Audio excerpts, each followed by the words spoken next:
Look who's here with us, the Chancellor of the Duchy of Lancaster. It's quite a title, isn't it, Pat McFadden? It's lovely to see you. Thank you very much indeed for joining us. Obviously, I want to ask you about the budget, but I've got to start with Mike Amesbury. He appears to have punched somebody to the ground, punched him off his feet, repeatedly attacked him while he was on the ground. What did you make of that? Well, he's been suspended by the Labour Party. That also means he's not a Labour MP at the moment while the police investigation takes place. I've seen the video. There is a police investigation. I think it's important that that runs its course. Of course. But you must be appalled by what you saw. Look, the video is, you know, I have seen it. I think it's best that police do their investigation and reach their conclusion rather than me. No, I understand that, and you can't influence the police, quite obviously, but as a reasonable man, I know you to be a reasonable man, you must be appalled by what you saw. Look, it's, the video is very graphic. The police will look into that. I'm sure they'll take it into account, and they've got to reach their conclusion, and it's probably best that I don't say anything that prejudices that. Yeah.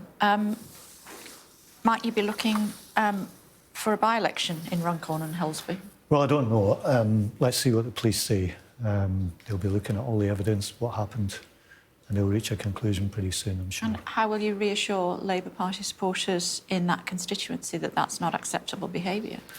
Well, let's see what the police say.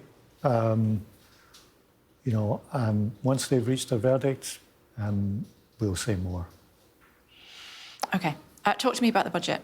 The Chancellor says working people won't see higher taxes in their pay slips. Will they be seeing it anywhere else? Well, we made promises in the manifesto, and we'll keep to those promises.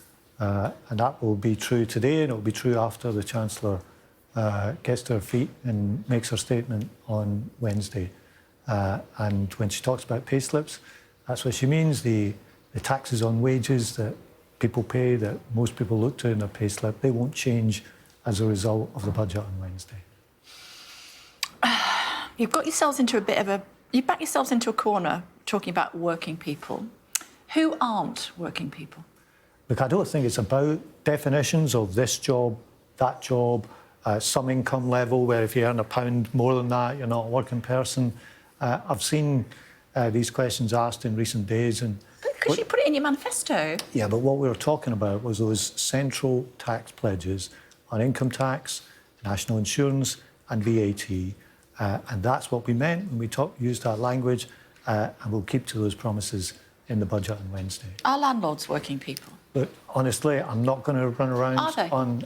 some of them might be. It's really important to people. Some of them will, some of them won't. But the point is, will we stick to the promises we made in the manifesto? Yes, we will. OK, so if you own a small business, you may have to pay more in national insurance, is what we're being told. But they're working people. Well, let's see what the budget says.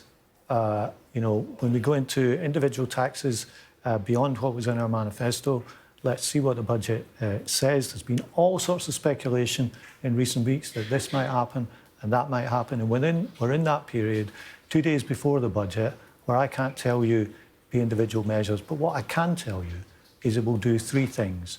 It will stabilise the public finances, and they're certainly not stable at the moment, and that needs to be done, and it will do that in a way that sticks to our manifesto promises. It will start to turn around the NHS through a combination of investment and reform. That's what people look to from a Labour government, and that's what they will get. And it will also change the investment story for the country for the future. If we'd kept the current path, it was set to decline year on year. That means more crumbling hospitals, more crumbling schools. We don't have the houses we need. We don't have the transport infrastructure we need. We were not prepared to accept that path. So it will do those three things when the Chancellor gets to her feet this week. Who's going to be worse off?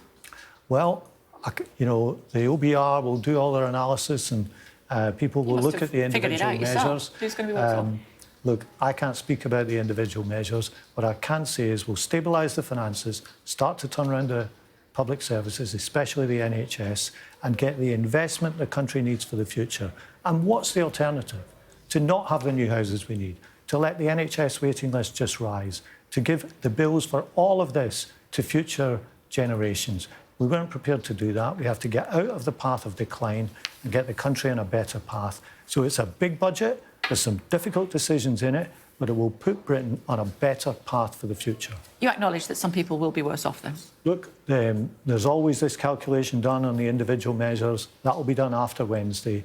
I can't comment on the individual measures today, But I can tell you the big I'm not asking you picture. to comment on individual measures. I'm saying, will some people be worse off as a result of this budget? Let's see what the Chancellor says on Wednesday, and then we can do that analysis. But you're after we involved know with the measures. decision-making, aren't you? Look, the budget is down to the Chancellor. I don't know all Are you these backing individual away from that measures. just in case? No, we're all behind it, but I don't know the individual measures, and it would be wrong for me to comment on it. What's your definition of a striver?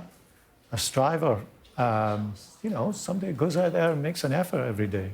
Exactly, even if they earn six figures or... Well, it's not about individual... Or they're single traders. These earning bands, we said what we do on income tax, we said what we do on the other taxes in our manifesto, and we'll stick to those. Why has it taken so long to have this budget? We wanted to do this right, to get it right. There's a 10-week process with this Office for Budget Responsibility, where there's back and forth between the Treasury on this is what we're thinking of, this is what the effects of that will be. So there's a 10-week process built into the country's budgetary processes. We're only going to do this once a year from now on. The Chancellor doesn't want to have the pattern where we had all this uncertainty, because we basically had 2 budgets every year. So we're doing this now. It's going to be a big moment for the country, a big turning point. Tough decisions in it, yes, but I think lots of reasons to think we're on a better path coming out of it than we have been in It's the recent longest years. period from an election to actually having a first budget. And there's been so much speculation. You know, I'm asking you about what a working person is, etc. All of this speculation is because you've left it so long between being elected and bringing in your first budget. Well, the election's in July, so we went into the August period, and then you've got this 10-week period. I mean, that is done and dusted now. You won't have long to wait, 2 more days. Yeah, but why do you think people are so anxious about it then? It is because you're going to sting people, isn't it? Well, let's see how people feel after this comes out. I think it's a big budget. I think there'll be some things in it people like, some things people don't like. That's in the nature of facing up to big decisions.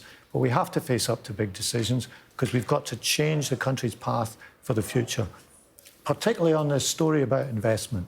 If we had just carried on with the Tory plans, investment was set to decline and decline. And what would that leave us with? NHS waiting lists getting higher and higher. We wouldn't have the houses built that we need. We wouldn't have the transport infrastructure. And we'd go on and on like that. That is not a path we were prepared to accept. And that is one reason why you're going to have a big budget on Wednesday that will change that story.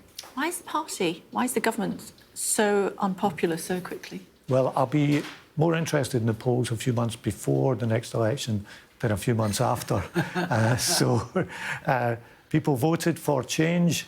They will get change, and you will see change on Wednesday. OK, I've got all sorts of in-depth questions to ask you. I know you're just going to bat them all away, so there's literally no point if I asked you how you're going to fill that £40 billion black hole. You're not going to tell me, are you? You'll have to wait till Wednesday. Yeah, and I know you didn't go to Taylor Swift, so there's no point asking you Taylor Swift, no. OK, we'll leave it there. You'll come back and talk to us, though, after the budget. I'm always happy to come back. Very good. It's good to see you. Thanks so much indeed. Thank you.